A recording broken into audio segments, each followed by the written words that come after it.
ನಿಮ್ಮ ಜೀವನದ ಎಲ್ಲಾ ಸಮಸ್ಯೆಗಳಿಗೂ ಲಲಿತಾ ಸಹಸ್ರನಾಮದ ಈ 12 ನಾಮಗಳಲ್ಲಿದೆ ಅಡಗಿದೆ ರಹಸ್ಯ ಪರಿಹಾರ. ಯಾವ ಸಮಸ್ಯೆಗೆ ಯಾವ ಮಂತ್ರ ಜಪಿಸಬೇಕು ತಿಳಿಯದಿದ್ದರೆ ನೀವು ಮಾಡುತ್ತಿರುವ ಪೂಜೆ ಅಪೂರ್ಣ. ದಿನಕ್ಕೆ 1 ಬಾರಿ ಈ ನಾಮ ಸ್ಮರಿಸಿದರೆ ಸಾಕು, ನಿಮ್ಮ ಅದೃಷ್ಟವೇ ಬದಲಾಗಬಹುದು. ಈ ವಿಡಿಯೋದಲ್ಲಿ ನಾವು ಲಲಿತಾ ಸಹಸ್ರನಾಮದಲ್ಲಿನ ಕೆಲವು ಅತ್ಯಂತ ಶಕ್ತಿಯುತವಾದ ನಾಮಗಳನ್ನು ಮತ್ತು ಯಾವ ಸಮಸ್ಯೆಗೆ ಯಾವ ನಾಮವನ್ನು ಮಂತ್ರದಂತೆ ಜಪಿಸಬೇಕು ಎಂಬುದನ್ನು ವಿವರವಾಗಿ ತಿಳಿದುಕೊಳ್ಳೋಣ. ಈ ವಿಡಿಯೋವನ್ನು ಸ್ಕಿಪ್ ಮಾಡದೆ ಕೊನೆಯವರೆಗೂ ನೋಡಿ, ಏಕೆಂದರೆ ನಿಮ್ಮ ಜೀವನದಲ್ಲಿ ಎದುರಾಗುವ ಸಮಸ್ಯೆಗಳಿಗೆ ಬೇಕಾದ ಪರಿಹಾರ ಇಲ್ಲಿ ದೊರೆಯುತ್ತದೆ. ಇದರಲ್ಲಿನ ಪ್ರತಿ ನಾಮವೂ ಅತ್ಯಂತ ಶಕ್ತಿಯುತವಾದುದು. ಮೊದಲ ಮಂತ್ರ ಓಂ ಮಹಾಪಾಪ ವಿನಾಶಿನ್ಯೈ ನಮಃ. ಹಿಂದೆ ಮಾಡಿದ ತಪ್ಪುಗಳು ಮನಸ್ಸನ್ನು ಕಾಡುತ್ತಿರುವಾಗ ಮನುಷ್ಯ ಪ್ರಶಾಂತವಾಗಿರಲು ಸಾಧ್ಯವಿಲ್ಲ. ಈ ನಾಮವನ್ನು ಜಪಿಸುವುದರಿಂದ ಆ ತಾಯಿಯು ನಮ್ಮಲ್ಲಿನ ಅಜ್ಞಾನವನ್ನು ಹೋಗಲಾಡಿಸಿ ಪಾಪದ ಫಲಗಳಿಂದ ವಿಮುಕ್ತಿಯನ್ನು ಪ್ರಸಾದಿಸುತ್ತಾಳೆ. ಗಂಗಾ ನದಿಯಲ್ಲಿ ಸ್ನಾನ ಮಾಡಿದರೆ ಶರೀರ ಹೇಗೆ ಶುದ್ಧಿಯಾಗುತ್ತದೆಯೋ ಈ ನಾಮಸ್ಮರಣೆಯಿಂದ ಅಂತರಾತ್ಮ ಹಾಗೆಯೇ ಪವಿತ್ರವಾಗುತ್ತದೆ. ಮನಸ್ಸಿನ ಮಾಲಿನ್ಯವು ದೂರವಾಗಿ ಹೊಸ ಉತ್ಸಾಹದೊಂದಿಗೆ ಸ್ವಚ್ಛವಾದ ಆಲೋಚನೆಗಳೊಂದಿಗೆ ಜೀವನವನ್ನು ಮತ್ತೆ ಪ್ರಾರಂಭಿಸುವ ಶಕ್ತಿ ಲಭಿಸುತ್ತದೆ. ಹಳೆಯ ನೆನಪುಗಳ ಸಂಕೋಲೆಯಿಂದ ಮುಕ್ತಿ ಪಡೆದು ವರ್ತಮಾನದಲ್ಲಿ ಆನಂದವಾಗಿ ಇರಬಹುದು. ಎರಡನೇ ಮಂತ್ರ ಓಂ ಮಹಾದಾರಿದ್ರ್ಯ ನಾಶಿನ್ಯೈ ನಮಃ. ದಾರಿದ್ರ್ಯ ಎಂದರೆ ಕೇವಲ ಹಣವಿಲ್ಲದಿರುವುದು ಮಾತ್ರವಲ್ಲ, ಮನಃಶಾಂತಿ ಇಲ್ಲದಿರುವುದು ಕೂಡ ಹೌದು. ಹೊಟ್ಟೆ ತುಂಬಾ ಅನ್ನ, ಇರಲು ಮನೆ ಮತ್ತು ಗೌರವಯುತವಾದ ಜೀವನ ಪ್ರತಿ ಮಾನವನ ಪ್ರಾಥಮಿಕ ಅವಶ್ಯಕತೆ.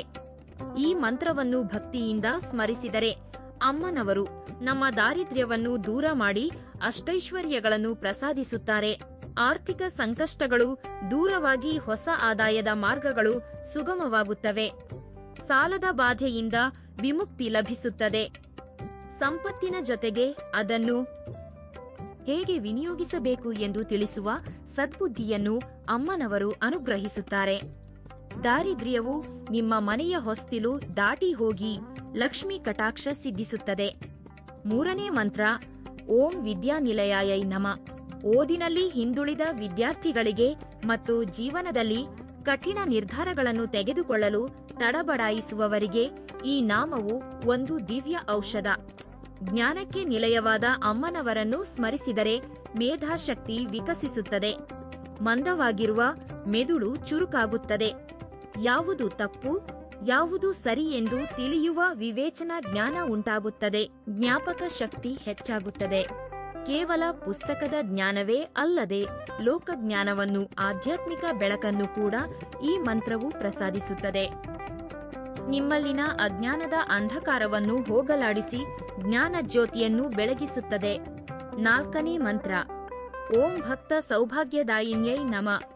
ನಾವು ಎಷ್ಟೇ ಕಷ್ಟಪಟ್ಟರೂ ಕೆಲವು ಬಾರಿ ಅದೃಷ್ಟ ಕೈ ಹಿಡಿಯುವುದಿಲ್ಲ. ಅಡಿಗಡಿಗೆ ಅಡೆತಡೆಗಳು ಎದುರಾಗುತ್ತಿದ್ದರೆ ಮನೋಸ್ಥೈರ್ಯ ಕುಸಿಯುತ್ತದೆ. ಈ ಮಂತ್ರ ಸ್ಮರಣೆಯಿಂದ ನಿಂತು ಹೋದ ಕೆಲಸಗಳು ಮತ್ತೆ ವೇಗವನ್ನು ಪಡೆದುಕೊಳ್ಳುತ್ತವೆ. ಸಮಾಜದಲ್ಲಿ ಗುರುತಿಸುವಿಕೆ ಮತ್ತು ಗೌರವ ಲಭಿಸುತ್ತದೆ. ಅದೃಷ್ಟ ಎಂದರೆ ಕೇವಲ ಲಾಟರಿ ಹೊಡೆಯುವುದಲ್ಲ, ಅಂದುಕೊಂಡ ಕೆಲಸಗಳು ವಿಘ್ನಗಳಿಲ್ಲದೆ ಸಕಾಲದಲ್ಲಿ ಪೂರ್ಣಗೊಳ್ಳುವುದೇ ನಿಜವಾದ ಸೌಭಾಗ್ಯ.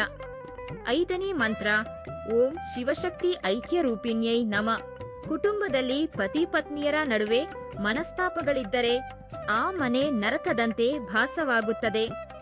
ಶಿವ ಮತ್ತು ಪಾರ್ವತಿ ಯಾವ ರೀತಿ ಬೇರ್ಪಡಿಸಲಾಗದ ಶಕ್ತಿ ಸ್ವರೂಪರೋ ಹಾಗೆಯೇ ಈ ಮಂತ್ರವನ್ನು ಸ್ಮರಿಸುವುದರಿಂದ ಪತಿ ಪತ್ನಿಯರ ನಡುವೆ ಒಬ್ಬರ ಮೇಲೊಬ್ಬರಿಗೆ ಗೌರವ ಮತ್ತು ಪ್ರೀತಿ ಹೆಚ್ಚಾಗುತ್ತದೆ. ಅಹಂಕಾರ ಕಡಿಮೆಯಾಗಿ ಹೊಂದಾಣಿಕೆಯ ಗುಣ ಬೆಳೆಯುತ್ತದೆ. ಕಲಹಗಳು ದೂರವಾಗಿ ಮನೆ ಪ್ರಶಾಂತವಾದ ನಂದನವನದಂತೆ ಬದಲಾಗುತ್ತದೆ. ವಿಚ್ಛೇದನದ ಹಂತದಲ್ಲಿರುವ ದಂಪತಿಗಳು ಕೂಡ ಮತ್ತೆ ಒಂದಾಗುವಂತೆ ಮಾಡುವ ಶಕ್ತಿ ಈ ನಾಮಕ್ಕಿದೆ. ಕುಟುಂಬ ಸದಸ್ಯರ ನಡುವೆ ಒಗ್ಗಟ್ಟನ್ನು ಮತ್ತು ಅನುರಾಗವನ್ನು ವೃದ್ಧಿಸುವ ಅದ್ಭುತ ಮಂತ್ರವಿದು. ಆರನೇ ಮಂತ್ರ ಓಂ ಸರ್ವಮಂಗಳ ಮಾಂಗಲ್ಯೈ ನಮಃ. ವಿವಾಹ ಎಂಬುದು ಒಂದು ಪವಿತ್ರವಾದ ಬಂಧ. ಸರಿಯಾದ ಸಂಬಂಧ ಕೂಡಿಬರದೆ ವಿವಾಹದ ಘಳಿಗೆ ಬಾರದೆ ಇಕ್ಕಟ್ಟಿಗೆ ಸಿಲುಕಿದವರು ಈ ಮಂತ್ರವನ್ನು ನಂಬಿಕೆಯಿಂದ ಜಪಿಸಬೇಕು. ಮಂಗಳಕರ ಕೆಲಸಗಳೆಲ್ಲದಕ್ಕೂ ಮೂಲವಾದ ಆ ತಾಯಿಯು ವಿವಾಹಕ್ಕೆ ಎದುರಾಗುವ ಗ್ರಹದೋಷಗಳನ್ನು ಮತ್ತು ಅಡೆತಡೆಗಳನ್ನು ನಿವಾರಿಸುತ್ತಾಳೆ. ಕೇವಲ ಮದುವೆಯಾಗುವುದು ಮಾತ್ರವಲ್ಲದೆ ಉತ್ತಮ ಗುಣವಂತನಾದ ಸಂಗಾತಿ ಲಭಿಸುವಂತೆ ಅನುಗ್ರಹಿಸುತ್ತಾಳೆ. ಸಾಕ್ಷಾತ್ ಆ ತಾಯಿಯೇ ಮದುವೆಯ ಹಿರಿಯವಳಾಗಿ ನಿಂತು ವಿವಾಹ ಕಾರ್ಯಗಳನ್ನು ಸುಗಮಗೊಳಿಸುತ್ತಾಳೆ. ವಿವಾಹದ ನಂತರವೂ ಜೀವನವು ಮಂಗಳಪ್ರದವಾಗಿ ಸುಖ ಸಂತೋಷಗಳಿಂದ ಕೂಡಿರುತ್ತದೆ. 7ನೇ ಮಂತ್ರ ಓಂ ಸನ್ಮಾರ್ಗ ದಾಯಿನ್ಯೈ ನಮ. ಪ್ರಸ್ತುತ ಸಮಾಜದಲ್ಲಿ ಯಾವುದು ಒಳ್ಳೆಯದು ಯಾವುದು ಕೆಟ್ಟದ್ದು ಎಂದು ಗುರುತಿಸುವುದು ಕಷ್ಟವಾಗುತ್ತಿದೆ. ಪ್ರಲೋಭನೆಗಳಿಗೆ ಒಳಗಾಗಿ ತಪ್ಪು ದಾರಿ ಹಿಡಿಯುವ ಸಾಧ್ಯತೆಗಳು ಹೆಚ್ಚಾಗಿವೆ. ಅಂತಹ ಸಮಯದಲ್ಲಿ ನನಗೆ ಒಳ್ಳೆಯ ದಾರಿ ತೋರಿಸು ಅಮ್ಮ ಎಂದು ಈ ಮಂತ್ರವನ್ನು ಜಪಿಸಿದರೆ ಅಮ್ಮನವರು ತಪ್ಪು ಸ್ನೇಹ ಮತ್ತು ಕೆಟ್ಟ ಅಭ್ಯಾಸಗಳಿಂದ ನಮ್ಮನ್ನು ರಕ್ಷಿಸುತ್ತಾರೆ. ಸತ್ಯ ಮತ್ತು ಧರ್ಮವನ್ನು ಅನುಸರಿಸುವಂತೆ ನಮ್ಮ ಆಲೋಚನೆಗಳನ್ನು ಬದಲಿಸುತ್ತಾರೆ. ದಿಕ್ಕು ತೋಚದ ಸ್ಥಿತಿಯಲ್ಲಿದ್ದಾಗಲೂ ಅವಳು ಒಬ್ಬ ಮಾರ್ಗದರ್ಶಿಯಂತೆ ನಮ್ಮನ್ನು ಕೈಹಿಡಿದು ನಡೆಸುತ್ತಾಳೆ. ಜೀವನದ ಬಗ್ಗೆ ಸ್ಪಷ್ಟತೆಯನ್ನು ಮತ್ತು ಸರಿಯಾದ ಗುರಿಯನ್ನು ಈ ಮಂತ್ರವು ತೋರಿಸುತ್ತದೆ. 8ನೇ ಮಂತ್ರ ಓಂ ಸುಪ್ರಸನ್ನಾಯೈ ನಮ. ಕಷ್ಟಪಟ್ಟು ಕೆಲಸ ಮಾಡಿದರೂ ಗುರುತಿಸುವಿಕೆ ಇಲ್ಲದಿರುವುದು, ಬಡ್ತಿ ಸಿಗದಿರುವುದು, ಮೇಲಧಿಕಾರಿಗಳ ಕಿರುಕುಳದಂತಹ ವಿಷಯಗಳು ಉದ್ಯೋಗಿಗಳನ್ನು ಕುಗ್ಗಿಸುತ್ತವೆ. ಈ ಮಂತ್ರವನ್ನು ಜಪಿಸುವುದರಿಂದ ಅಮ್ಮನವರು ನಮ್ಮ ಮೇಲೆ ಸುಪ್ರಸನ್ನರಾಗುತ್ತಾರೆ. ಆ ತಾಯಿಯ ಪ್ರಸನ್ನತೆಯಿಂದ ನಮ್ಮ ಸುತ್ತಮುತ್ತಲಿರುವ ವ್ಯಕ್ತಿಗಳ ಮನಸ್ಥಿತಿಯೂ ಬದಲಾಗುತ್ತದೆ. ಅಧಿಕಾರಿಗಳಿಗೆ ನಿಮ್ಮ ಮೇಲೆ ಸಕಾರಾತ್ಮಕ ದೃಷ್ಟಿಕೋನ ಏರ್ಪಡುತ್ತದೆ. ಉದ್ಯೋಗದ ಹುಡುಕಾಟದಲ್ಲಿ ಇರುವವರಿಗೆ ಒಳ್ಳೆಯ ಅವಕಾಶಗಳು ಲಭಿಸುತ್ತವೆ. ನೀವು ಕೆಲಸ ಮಾಡುವ ಸ್ಥಳದಲ್ಲಿ ಗೌರವ ಮತ್ತು ಪ್ರಶಂಸೆಗಳು ದೊರೆಯುತ್ತವೆ. ನಿಮ್ಮಲ್ಲಿನ ಪ್ರತಿಭೆ ಲೋಕಕ್ಕೆ ತಿಳಿಯುವಂತೆ ಅಮ್ಮನವರು ದಾರಿ ತೋರಿಸುತ್ತಾರೆ. 9ನೇ ಮಂತ್ರ ಓಂ ಗರ್ಭಧಾರಿಣ್ಯೈ ನಮ. ಸಂತಾನವಿಲ್ಲದೆ ಸಂಕಟಪಡುವ ದಂಪತಿಗಳಿಗೆ ಈ ನಾಮವು ಒಂದು ವರ. ಜಗತ್ತನ್ನೆಲ್ಲ ತನ್ನ ಗರ್ಭದಲ್ಲಿ ಧರಿಸಿ ತನ್ನ ಮಕ್ಕಳಂತೆ ಸಲಹುವ ಆ ತಾಯಿಯನ್ನು ಈ ನಾಮದಿಂದ ಅರ್ಚಿಸಿದರೆ ಗರ್ಭದೋಷಗಳು ನಿವಾರಣೆಯಾಗುತ್ತವೆ. ಅಮ್ಮನವರ ಅನುಗ್ರಹದಿಂದ ಯೋಗ್ಯರಾದ ಸಂತಾನ ಭಾಗ್ಯ ಉಂಟಾಗುತ್ತದೆ. ಗರ್ಭಿಣಿಯರು ಈ ನಾಮವನ್ನು ಜಪಿಸಿದರೆ ಪ್ರಸವವು ಸುಖಕರವಾಗಿ ನಡೆಯುತ್ತದೆ. ಹುಟ್ಟುವ ಮಗು ಆರೋಗ್ಯವಂತವಾಗಿ ಮತ್ತು ಬುದ್ಧಿವಂತನಾಗಿ ಬೆಳೆಯುತ್ತದೆ. ಆ ತಾಯಿಯು ನಿಮ್ಮ ಮಡಿಲನ್ನು ತುಂಬಿಸಿ ನಿಮ್ಮ ಜೀವನದಲ್ಲಿ ಮಾತೃತ್ವದ ಸವಿ ಮತ್ತು ಆನಂದವನ್ನು ತುಂಬುತ್ತಾರೆ. 10ನೇ ಮಂತ್ರ ಓಂ ಸರ್ವಲೋಕ ವಶಂಕರ್ಯೈ ನಮ. ಲೋಕವು ನಿಮ್ಮನ್ನು ಅಸಡ್ಡೆಯಿಂದ ನೋಡುತ್ತಿದೆ ಎಂದು ಬೇಸರವಾಗುತ್ತಿದೆಯೇ? ನಿಮ್ಮ ಮಾತನ್ನು ಯಾರೂ ಕೇಳುತ್ತಿಲ್ಲವೇ? ಹಾಗಿದ್ದಲ್ಲಿ ಈ ಮಂತ್ರವನ್ನು ಸ್ಮರಿಸಿ. ವಶೀಕರಣ ಎಂದರೆ ಇತರರನ್ನು ಇಬ್ಬಂದಿಗೆ ಸಿಲುಕಿಸುವುದಲ್ಲ, ನಿಮ್ಮಲ್ಲಿನ ಆಕರ್ಷಣಾ ಶಕ್ತಿಯನ್ನು ಹೆಚ್ಚಿಸಿಕೊಳ್ಳುವುದು. ಈ ಮಂತ್ರ ಜಪದಿಂದ ಜನರು ನಿಮ್ಮನ್ನು ಗೌರವಿಸಲು ಪ್ರಾರಂಭಿಸುತ್ತಾರೆ. ನಿಮ್ಮ ಬಗ್ಗೆ ಇತರರಿಗಿರುವ ನಕಾರಾತ್ಮಕ ಭಾವನೆಗಳು ದೂರವಾಗುತ್ತವೆ. ಶತ್ರುಗಳು ಕೂಡ ಮಿತ್ರರಾಗಿ ಬದಲಾಗುವ ಅವಕಾಶವಿದೆ. 11ನೇ ಮಂತ್ರ ಓಂ ಶತ್ರು ವಿನಾಶಿನ್ಯೈ ನಮ. ಜೀವನದಲ್ಲಿ ಸ್ಪರ್ಧಿಗಳು ಇರುವುದು ಸಹಜ. ಆದರೆ ಶತ್ರುಗಳು ನಮಗೆ ಹಾನಿ ಮಾಡಲು ಯತ್ನಿಸಿದಾಗ ರಕ್ಷಣೆಯ ಅಗತ್ಯವಿರುತ್ತದೆ. ಶತ್ರು ಎಂದರೆ ಕೇವಲ ಹೊರಗಿನ ವ್ಯಕ್ತಿಗಳಲ್ಲ, ನಮ್ಮಲ್ಲಿನ ಸೋಮಾರಿತನ ಮತ್ತು ಅಸೂಯೆ ಕೂಡ ಶತ್ರುಗಳೇ. ಈ ಮಂತ್ರವನ್ನು ಜಪಿಸಿದರೆ ಶತ್ರುಗಳ ಕುತಂತ್ರಗಳು ಫಲಿಸುವುದಿಲ್ಲ. ದೃಷ್ಟಿ ದೋಷ ಮತ್ತು ದುಷ್ಟ ಶಕ್ತಿಗಳ ಪ್ರಭಾವ ನಿಮ್ಮ ಮೇಲೆ ಬೀರದಂತೆ ಒಂದು ವಜ್ರಕವಚದಂತೆ ಅಮ್ಮನವರು ನಮ್ಮನ್ನು ರಕ್ಷಿಸುತ್ತಾರೆ. ಯಾರಾದರೂ ನಿಮಗೆ ಕೀಡು ಮಾಡಲು ಯತ್ನಿಸಿದರೆ ಅದು ನಿಮ್ಮ ಹತ್ತಿರ ಸುಳಿಯದಂತೆ ಆ ಅಮ್ಮನವರು ಅಡ್ಡಪಡಿಸುತ್ತಾರೆ. 12ನೇ ಮಂತ್ರ ಓಂ ಜಯದಾಯಿನ್ಯೈ ನಮ. ಯಾವ ಕೆಲಸ ಮಾಡಿದರೂ ಅದರಲ್ಲಿ ಯಶಸ್ಸು ಸಾಧಿಸಬೇಕೆಂಬುದು ಪ್ರತಿಯೊಬ್ಬರ ಆಸೆ. ಜಯದಾಯಿನಿ ಎಂದರೆ ವಿಜಯವನ್ನು ಪ್ರಸಾದಿಸುವ ತಾಯಿ.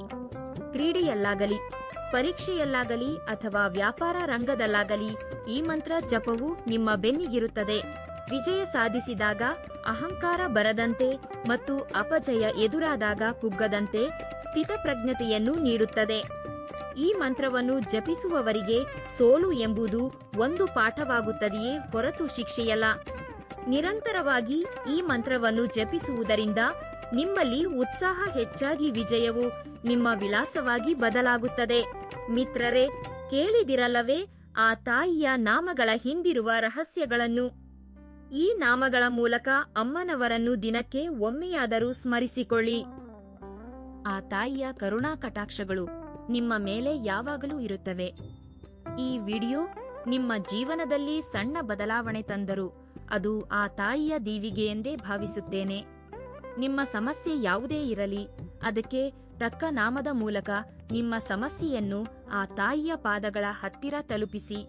ನಾಳೆಯಿಂದ ನೀವು ಯಾವ ನಾಮವನ್ನು ಸ್ಮರಿಸಬೇಕೆಂದುಕೊಂಡಿದ್ದೀರೋ ಆ ನಾಮವನ್ನು ದಯವಿಟ್ಟು ಕಾಮೆಂಟ್ ಮಾಡಿ. ಈ ಮಾಹಿತಿ ನಿಮಗೆ ಇಷ್ಟವಾಗಿದ್ದರೆ ವಿಡಿಯೋವನ್ನು ಲೈಕ್ ಮಾಡಿ ಮತ್ತು ನಿಮ್ಮ ಆತ್ಮೀಯರೊಂದಿಗೆ ಶೇರ್ ಮಾಡಿ. ಇಂತಹ ಇನ್ನಷ್ಟು ದೈವಿಕ ಮಾಹಿತಿಗಾಗಿ ನಮ್ಮ ಚಾನೆಲ್ ಅನ್ನು ಸಬ್ಸ್ಕ್ರೈಬ್ ಮಾಡಿಕೊಳ್ಳಿ. ಎಲ್ಲರಿಗೂ ಆ ಭಗವಂತ ಒಳ್ಳೆಯದು ಮಾಡಲಿ. ಧನ್ಯವಾದಗಳು.